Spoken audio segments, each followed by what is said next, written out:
Electrolysis of aqueous solutions. Not all compounds can be electrolyzed molten. Some will break up before they get to their melting point.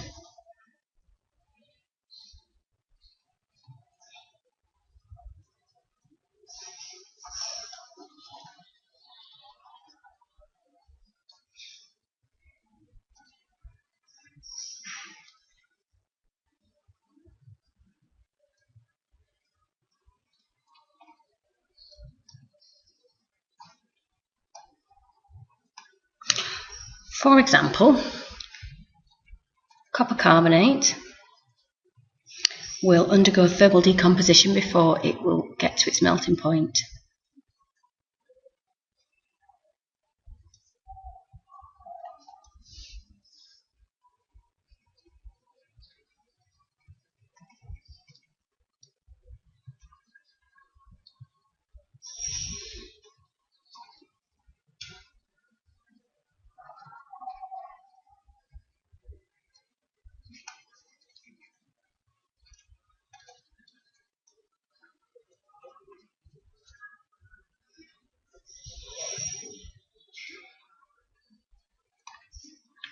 Other ionic compounds will have such high melting points that it would be impossible in a lab to achieve them, but may be possible industrially.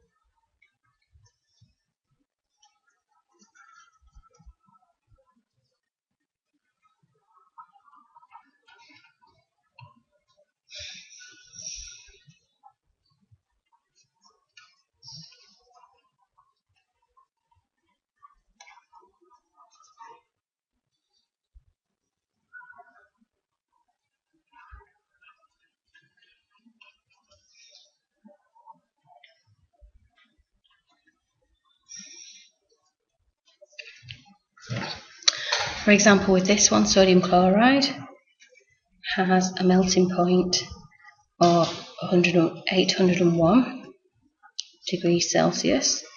It's difficult to get in the lab.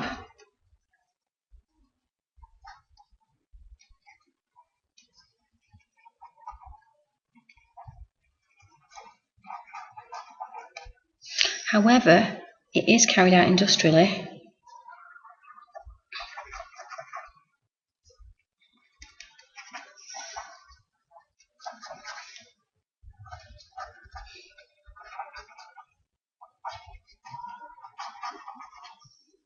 Where you would get two equations, the sodium positive plus an electron going to sodium, that's reduction,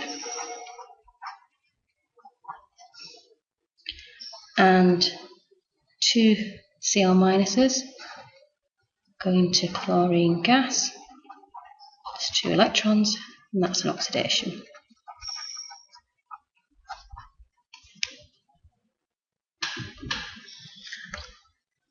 Okay, so if we do electrolysis and we have water present, then the product could possibly change. So we may not get the same product when we electrolyse a solution compared to a molten compound.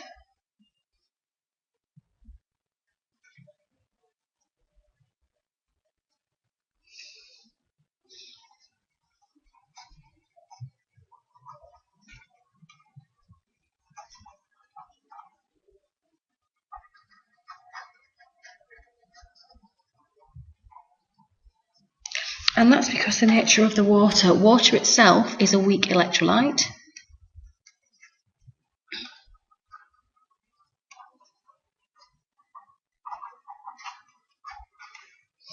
It can split up to give two ions in an equilibrium. That's the H plus ion and the OH minus ion.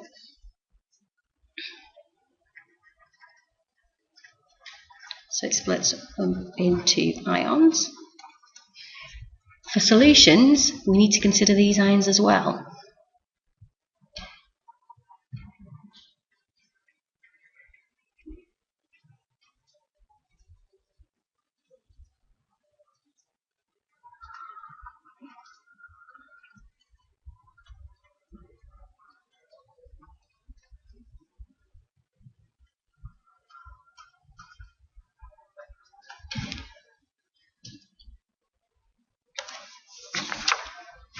So let's look at electrolysis of concentrated sodium chloride solution.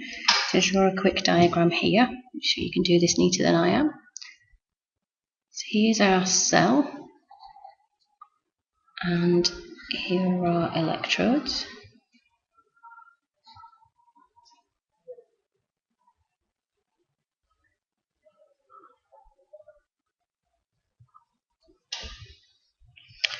Okay, let's put our circuit here.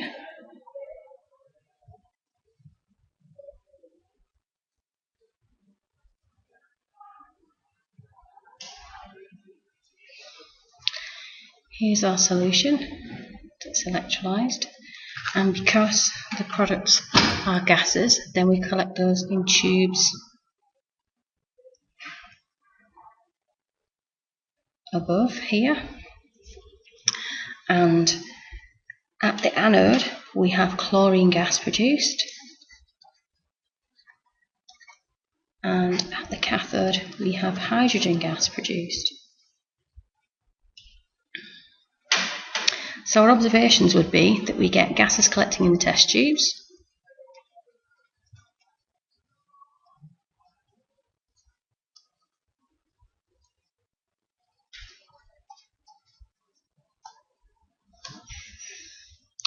we're going to get more hydrogen collected than chlorine because chlorine is soluble in water, so not all of it will appear as a gas.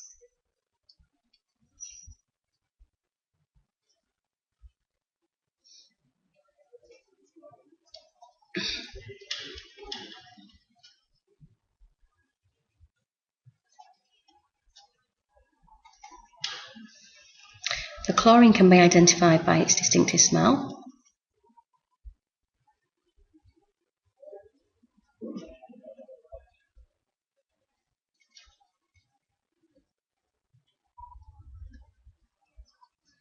And the hydrogen you could collect and test with a lit splint.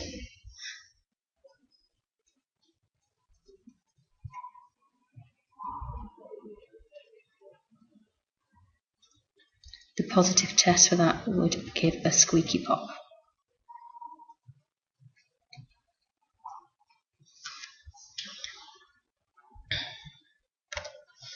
So what's happening at both the anode and the cathode?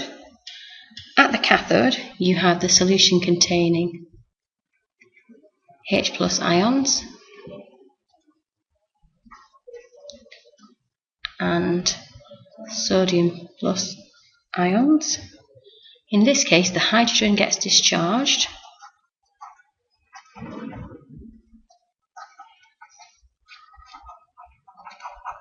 and that is because it's lower than sodium in the reactivity series.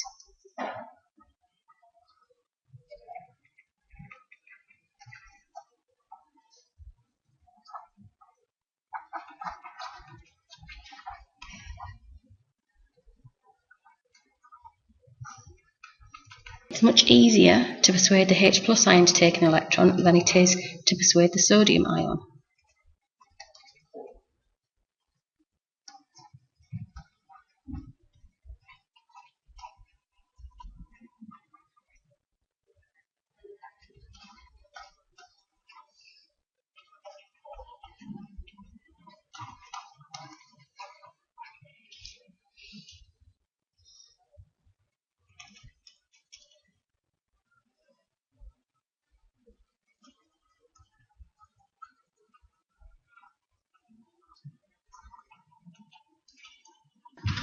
The equation for this is 2H plus 2 electrons going to hydrogen gas. And because the H plus is coming from splitting of water. You get a buildup of OH minus ions, and the electrolysis of NaCl forms sodium hydroxide.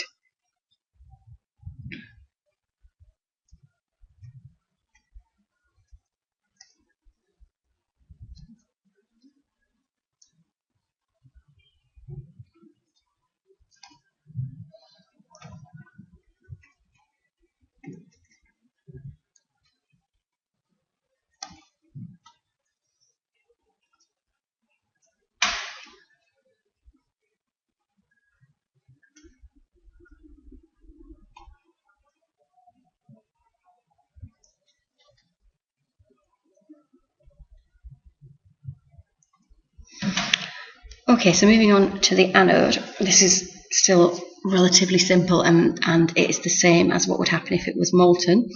So you have got a solution with Cl minus and OH minus. It's the Cl minus that is attracted to the anode, despite the fact that the OH minus is actually slightly easier to discharge, but you've got more Cl minus in solution, and the greater concentration means that chlorine is discharged. So OH minus, slightly easier to discharge.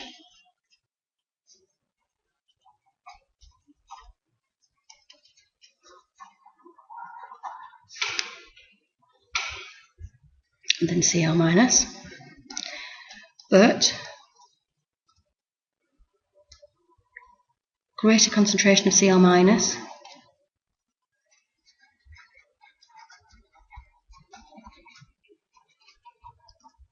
so chlorine is discharged.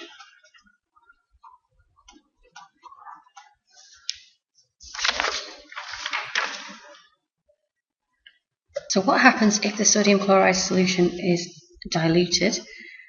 You therefore have fewer chloride ions in solution.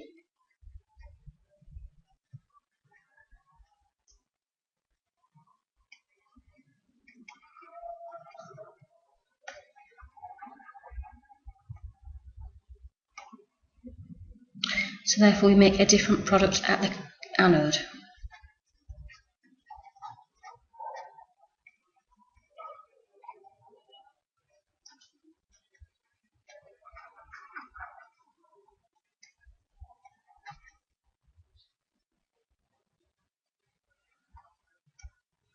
This difference is because OH minus is easy to discharge,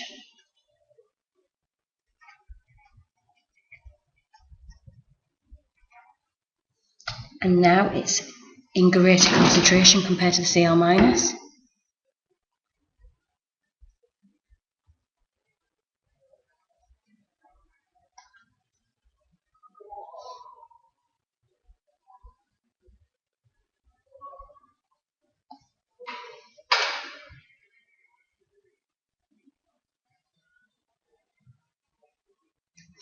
So your OH minus ions are discharged as oxygen gas and water.